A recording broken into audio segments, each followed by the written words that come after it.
bercé, alors peu importe les générations, hein, je suis de la petite génération, et vraiment ces chansons-là, aussi anciennes ou récentes soient-elles, nous ont bercé. Alors je vous propose aussi, donc à côté de ces chansons, bien sûr, évoquer un thème, Al-Hegra. L'année Egir, Egir, hein, si on peut traduire ça en français, raconter son histoire, ses enjeux. Et puis, personnellement, je la considère aussi comme un espèce de lien avec ce qui se passe en ce moment en Égypte. Je voudrais ça en conclusion. Je vous propose, sans plus attendre, d'entrer dans le jeu.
Alors, comme vous le savez, dès le début de l'ère islamique, lorsque le prophète alayhi salam a commencé à réunir des fidèles autour de lui, les musulmans étaient persécutés.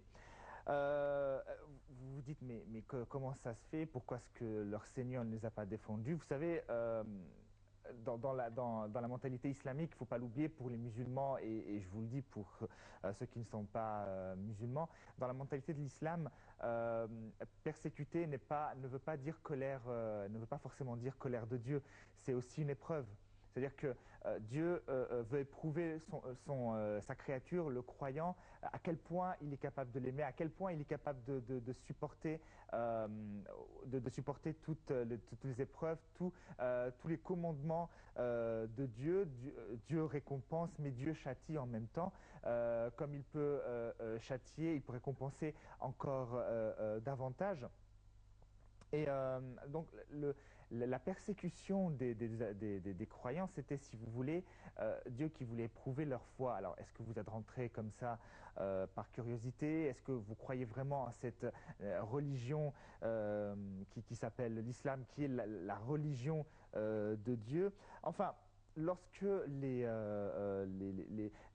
premiers musulmans ont commencé à être persécutés, le prophète, en fait, les autorisait à sous ordre divin bien entendu, a quitté la Mecque, Al-Kaaba, et jusqu'à Médine, qui est en fait le village, il s'appelait avant Yathrib ou Yatrib, donc ce qu'on appelle maintenant Médine, pour rejoindre les frères Al-Ansar, en fait, Al-Ansar, c'est-à-dire les protecteurs, les sauveurs, donc habitants de Médine, et fuir la persécution des Koraïchites. Cette émigration, en fait, elle était synonyme de sacrifice et de bien et mépris des intérêts, mais surtout, elle fut une délivrance pour les musulmans qui ont pris part.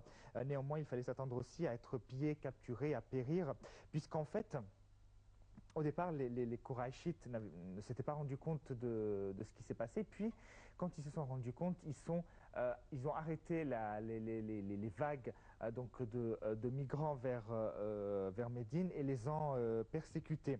Alors, euh, les musulmans commencèrent, si vous voulez, à émigrer en toute connaissance de cause. Les Koraïchites se mirent à les empêcher de partir quand ils se sentaient en danger. Eh bien, on dit que certains biographes disent en fait que ils ont relaté plusieurs récits illustrant ce que les associateurs infligeaient à ceux qui voulaient émigrer, en fait, ceux qui croyaient à la religion de Dieu. Voilà, petite pause, musique, et je reviens. عليك سلام الله يا رسول الله عليك سلام الله يا حبيب الله عليك سلام الله يا رسول الله عليك سلام الله يا رسول الله عليك سلام الله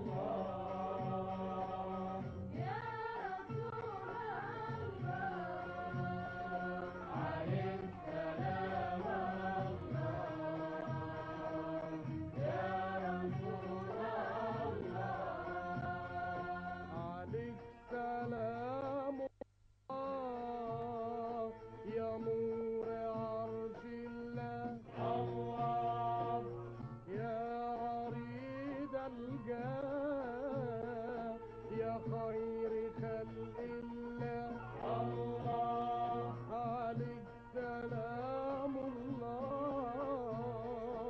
يا نور عرش الله الله يا عريض الجاه يا خير خلق الله الله بعثك إله علام أنزل عليك قرآن بعثك إله علام أنزل عليك قرآن يا بدر هل وبان يا بشرى للإسلام يا بدر هل وبان يا بشرى خير وسلام أدت رسالة الله صلى عليك الله أدت رسالة الله صلى عليك الله عليك سلام الله يا رسول الله عليك سلام الله يا رسول الله عليك سلام الله يا رسول الله عليك سلام الله يا رسول Vient ensuite l'ordre divin. Alors Dieu demanda au prophète donc de quitter. D'ailleurs, il y a une célèbre phrase d'Abou Bakr. Alors Abou Bakr demanda à plusieurs reprises. Alors, vous savez que d'abord il y a les musulmans qui sont partis, puis quelques mois plus tard, c'est le prophète qui va les rejoindre.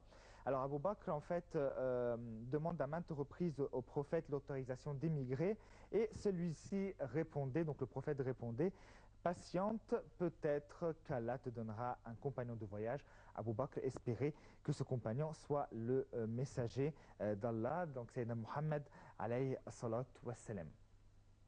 L'ange Gabriel prévient le prophète alayhi salatu wassalam, il lui dit, alors il y a un complot contre toi, pas de la part des Qurayshites. En fait, les Qurayshites ont amené si vous voulez, un assassin, si on peut appeler ça comme ça, de 40 tribus différentes, qui vont tous en même temps poignarder, qui devaient tous en même temps poignarder le prophète alayhi salatu wassalam, pour dire à la fin, alors qui accuser, puisqu'en fait ils sont 40, qui est le premier, on va accuser bien sûr le premier, celui qui a perpétré l'assassinat. Et lorsqu'on va juger, on ne saura jamais qui a tué le prophète alayhi salatu wassalam. Alors, l'ange Gabriel a rassuré le prophète alayhi salatu wassalam et lui a dit, tu vas migrer sans que personne ne le sache. Alors, à l'aube, c'était l'heure du départ. Le cousin, en fait, Ali ibn Abi Talib, pardon, s'est allongé à la place sur le lit de Mohammed alayhi salatu wassalam. Donc il s'est juste, il était visage découvert, et heureusement d'ailleurs pour lui, parce que, pour éviter d'être poignardé par ces assassins, parce qu'eux ils sont venus seulement pour le prophète, ils sont venus pour personne d'autre. Il y avait quand même un code pour les règlements de compte, tout ça à l'époque des Qurayshites. J'en dis pas plus. Alors, lorsque l'heure est venue, Ali ibn Abi Talib s'est allongé à la place du prophète et le prophète est parti. Il y avait donc les assassins qui étaient parsemés sur le chemin, tout au long du chemin du prophète alayhi salatu wassalam. Et là, le miracle est survenu.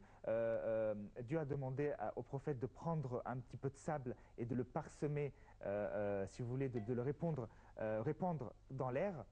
C'est ce que le prophète a fait, et on connaît bien sûr le fameux verset Bismillah ar-Rahman ar-Rahim, وَجَعَلْنَا مِنْ بَيْنِ أَيْدِيهِمْ سَدًّا وَمِنْ خَلْفِهِمْ سَدًّا فَأَغْشَيْنَاهُمْ فَهُمْ لَا يَبْصِرُونَ.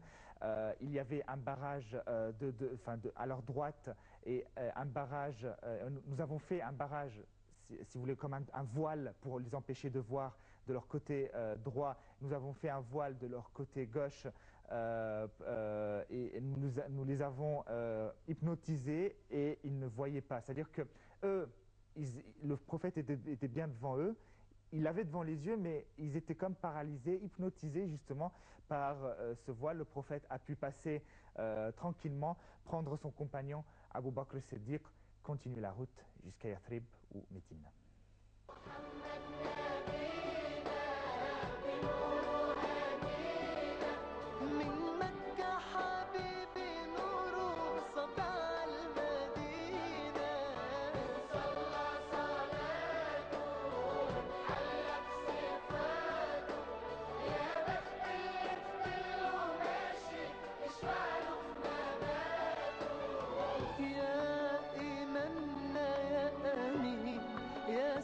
للمسلمين يا حبيبي يا محمد يا ابن عبد الله، تمت الرسالة تمام والحبيب مسك الختام. طول حياتي وفي صلاتي بدعى أصلي وراه